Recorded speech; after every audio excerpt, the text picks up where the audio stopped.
folks, and welcome back to the woodshed. Today I'd like to show you how I made this little clamp rack for my French cleat system.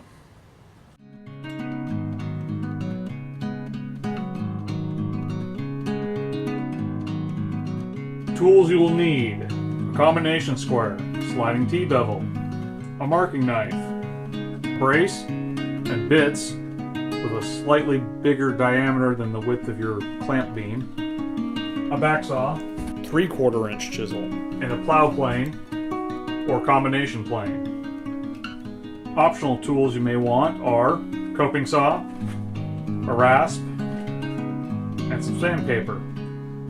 Consumables you will need are your wood, there's a cut list included in my plans, glue, a few screws, and boiled linseed oil or the finish of your choice. I start out by cutting my 4 pieces of lumber to length. I'll have a link down below to plans on my Etsy page with the dimensions that I used.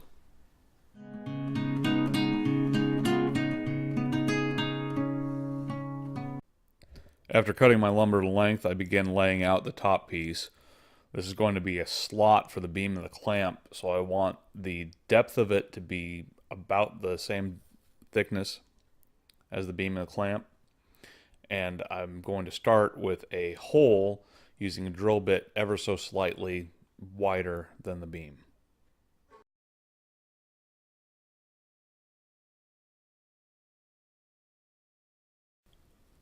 To keep the hole clean on both sides, I stop short of drilling all the way through, flip over the board, find where the screw started to pierce, and finish the hole from the back side.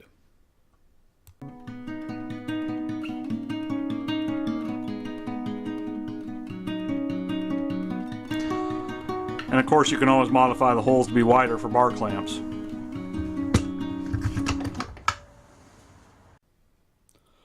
Once my holes are drilled, I use my square and my marking knife to establish knife walls before cutting the slots with a back saw.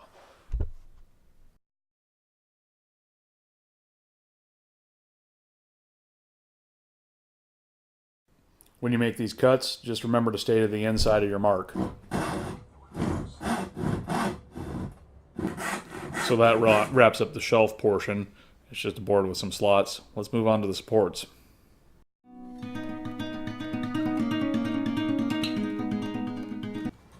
To begin laying out my dovetails on the supports, I first mark my total depth of cut using the actual board that will consist of the back.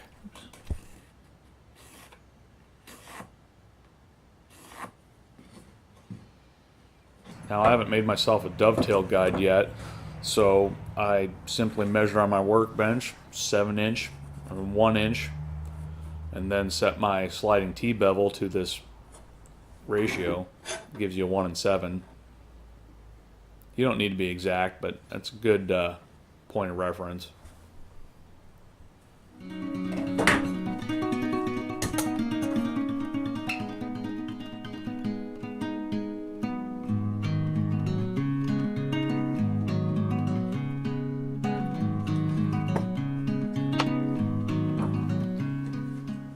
Here I've started out by laying out the tails. Whether you start with the pins or tails, as far as I'm concerned, is completely personal choice. But I've set equidistant offset here, and then I grab my sliding T-bevel to transfer a consistent 1:7 ratio.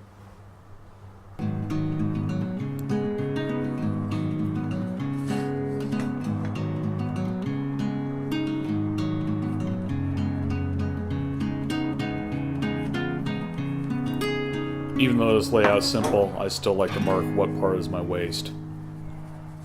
And you'll see later I still screw that up. I transferred those marks around the edge of the board, and now before cutting with the saw, I'm going to establish a knife wall. However, you should do it on you're chiseling on the waist side, not on the part you want to keep.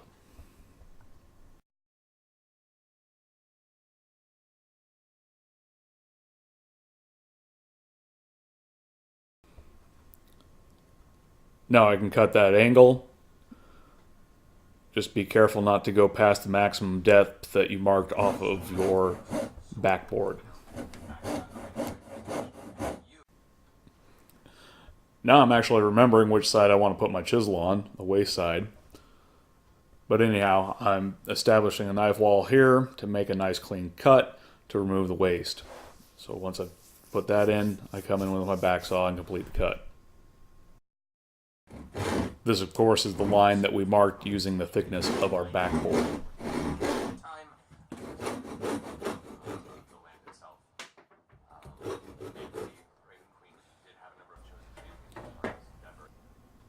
And once the saw cuts are complete, you can come back in and clean it up with a chisel. If you look real closely, you can see where the edge of my knife wall meets the edge of my saw cut. I'm using that as reference.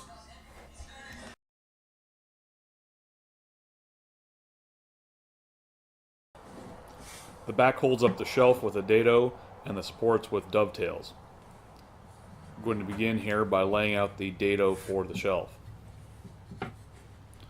The height of it is going to be equal to the height of the supports.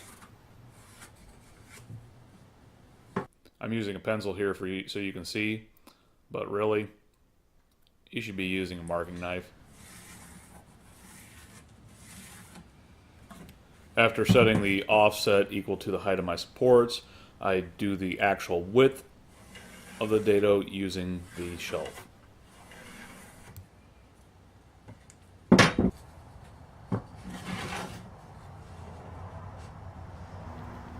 I lay out the dovetails in a similar fashion using the actual support to define the specific width.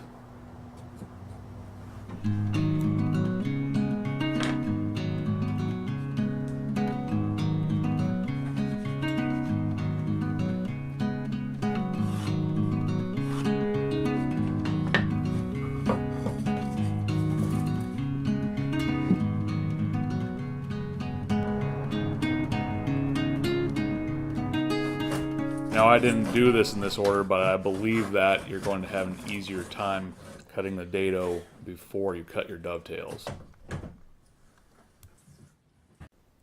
I'm cutting this dado with a combination plane here, and to avoid the whole hassle of trying to match my board width with the exact width of a blade, I'm simply using a smaller blade and making 2 passes.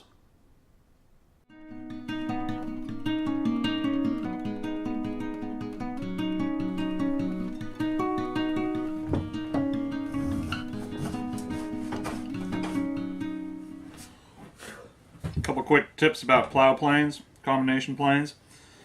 1, start down here, make a groove for it to follow. And 2 is I seem to struggle with tilting off the edge occasionally. Make sure you're holding it perpendicular to your work surface. Also just realized by holding the body instead of the fence, there's a lot less likelihood of the fence moving.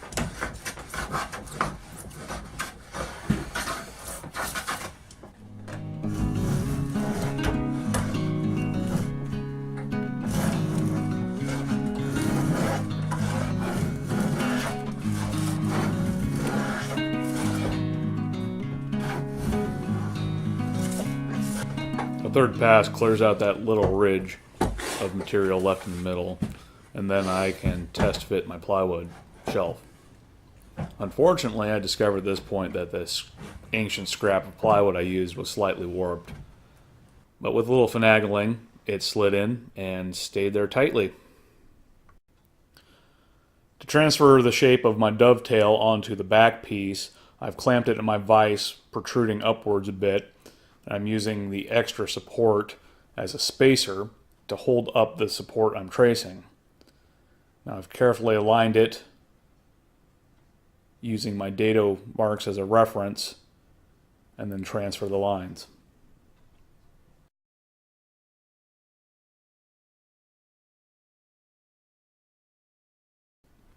Finally, I label the pieces so I know which ones match.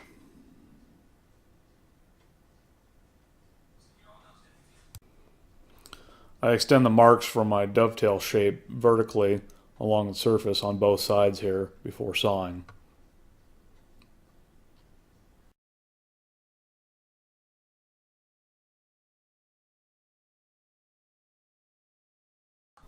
Before cutting, I of course establish a knife wall, and then as I cut, I'm very careful not to go over the maximum depth set by the thickness of our support piece.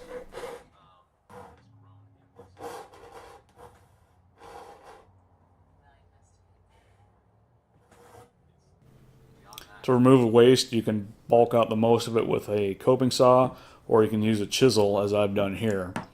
I begin by very gently tapping on my knife wall that's right on the line.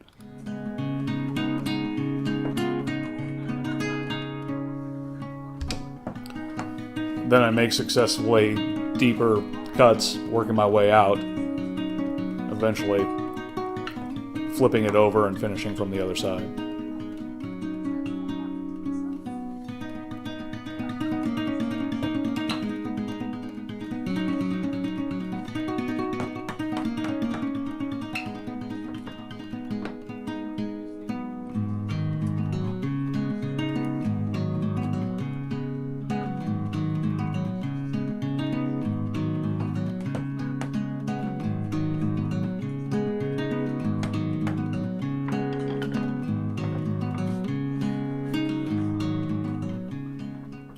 Now I can carefully clean up to my lines and get any waste out of the corners. There'll definitely be quite a bit in the corners if you used a coping saw. And then we test fit our joint to make sure it works. You can see that messy little indent there where I chiseled on the wrong side. This side looks neater.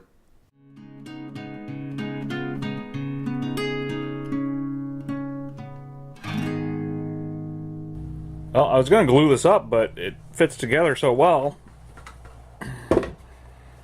I think just putting a screw here and here is all I need to do.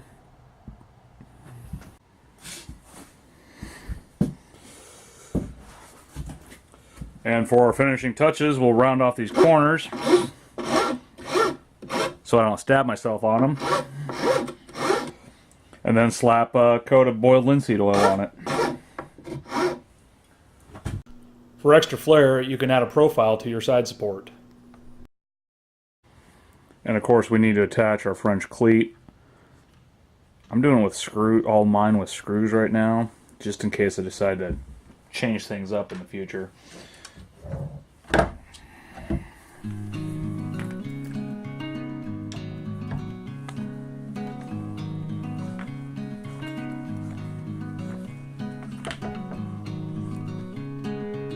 French cleat is simply two interlocking chamfered boards.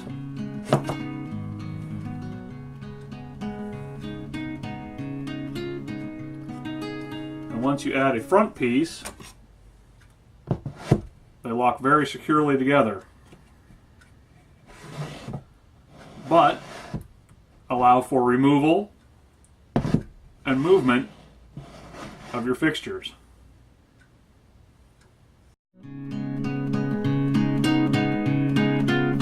Thanks for watching.